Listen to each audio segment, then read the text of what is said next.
Ray Wheatley from Fightnews. I'm here with future Hall of Famer Ricky Hatton, who's in Sydney, Australia at the moment. How are you, Ricky? I'm great, yeah, loving my time over here. One of my boys, Cameron Hammond, had a good win in my rig the other night, so I always have a good time. The people always treat me lovely when I'm here, and I've always had a great relationship with Australian boxing, and long may it continue with the boys I'm promoting here. That's right, you've got three boys that you promote here. That's Cameron Hammond, the former Olympian.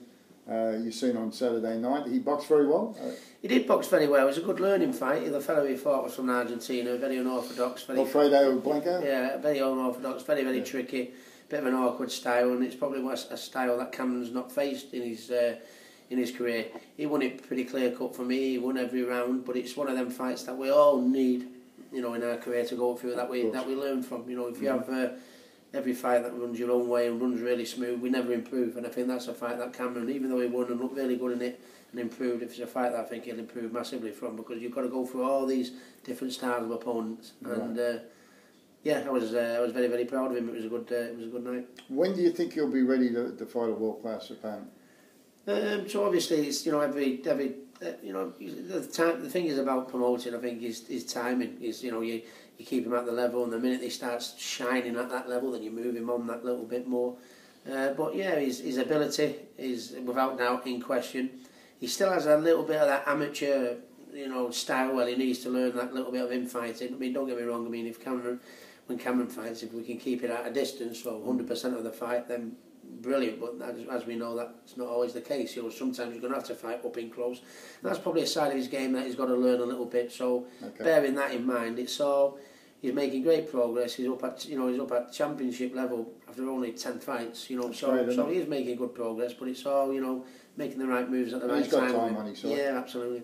Now you also at the moment you've got the number 14 middleweight in the IBF rankings. That's Adam Etcheves. Can you tell me a little bit about him, Ricky?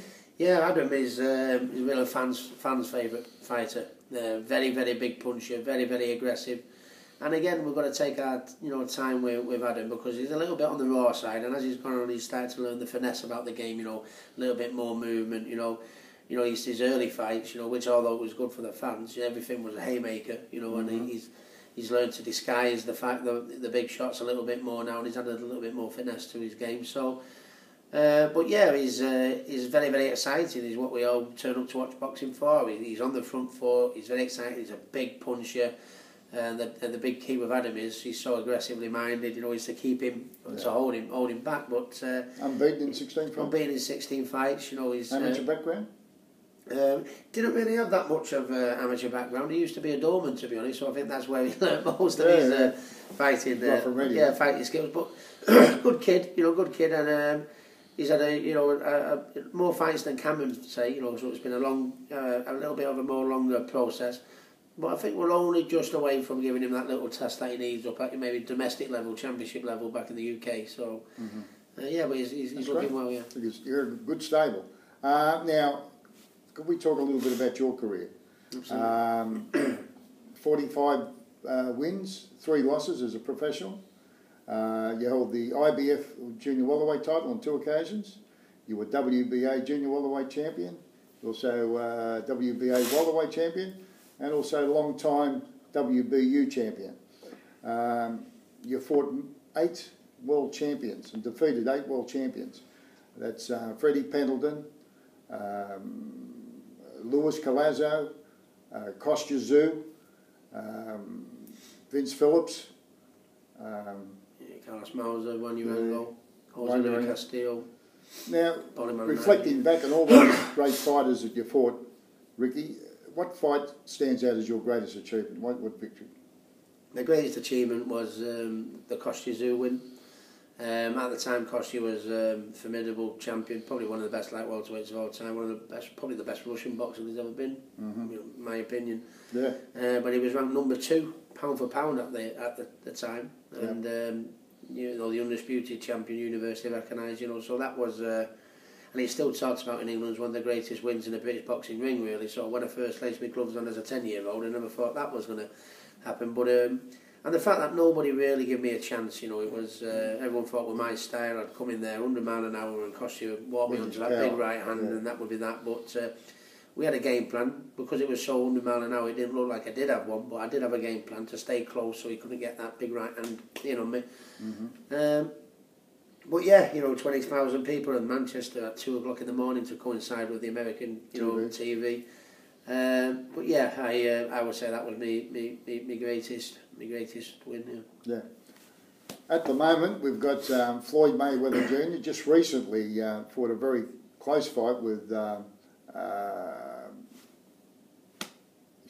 what's his name again? Maidana.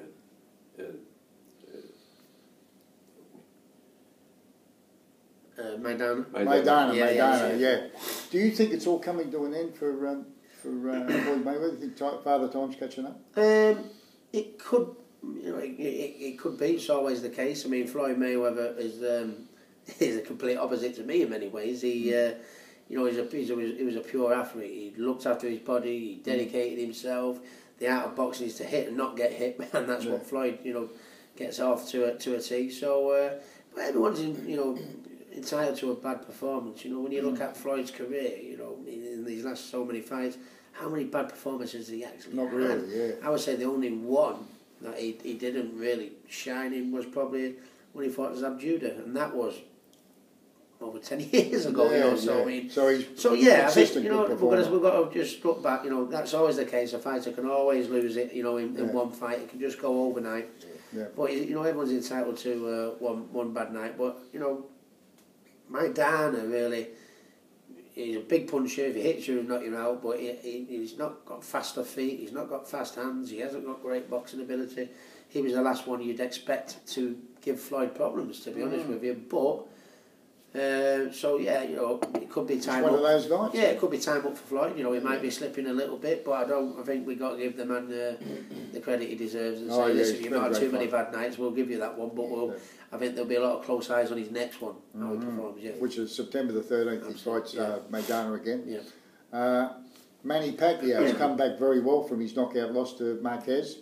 He's beaten Brandon Rios and also a convincing win over Tim Bradley. Do you feel that the Manny Pacquiao Floyd Mayweather fight is now getting close to a 50-50 fight? Excuse me. I think it could be. Yeah, I think it's a fight that could happen. I'm a little bit, as a boxing fan, a little bit unhappy that it didn't happen when they were both at the best. Everyone's saying, has Floyd slipped a little bit with his performance against Maidana? Right. And everyone's saying, has Manny slipped a little bit with his, they're not fighting. At one point they were red hot, and that's when I'd have liked to have seen them fight. But it's still a good fight. Manny's come back really, really well. The manner of the knockout against Marquez takes a lot to come back from. You need a few fights. Did that surprise you? He's come back so well. It did. When I got knocked out for the first time against Floyd Mayweather, my next fight was against Juan Lascano, and I won the fight comfortably, but it was every time I got hit, I was a bit, it was like the first one back from a knockdown. It's like it makes you just a little bit apprehensive, a little bit. And the Mayweather defeat wasn't exactly as brutal as the Marquez Pacquiao knockout. So I reckon there'd have been a lot of demons in Manny's mind, in that first fight against Brandon Rios, but now he's got rid of it. I think he's performing better and better each time he fights. The Tim Bradley fight. So I think I think the old Manny might be coming back. Whether he's as good as he was not so long back will remain to be seen. But as a boxing fan, I just thought we've lost the moment when they should have fought. They should have fought when they were both red hot. And I'm a little bit surprised. I know money comes into it, but the reason we went into boxing was to be the best. Exactly. And they earned God knows how much money anyway. So I think they should have said, "Come on, let's get this on. Let's find out who's the best." That's what I wanted to do. I'm surprised when fighters, for whatever reasons, try and stay out of the way of each other. Yeah. Well, let's hope that fight does happen. But once again, thank you very much, Ricky, for wishing you continued success, mate, with Ricky Hatton Promotions. Good on you, Ricky. Cheers, mate. On you, Ricky.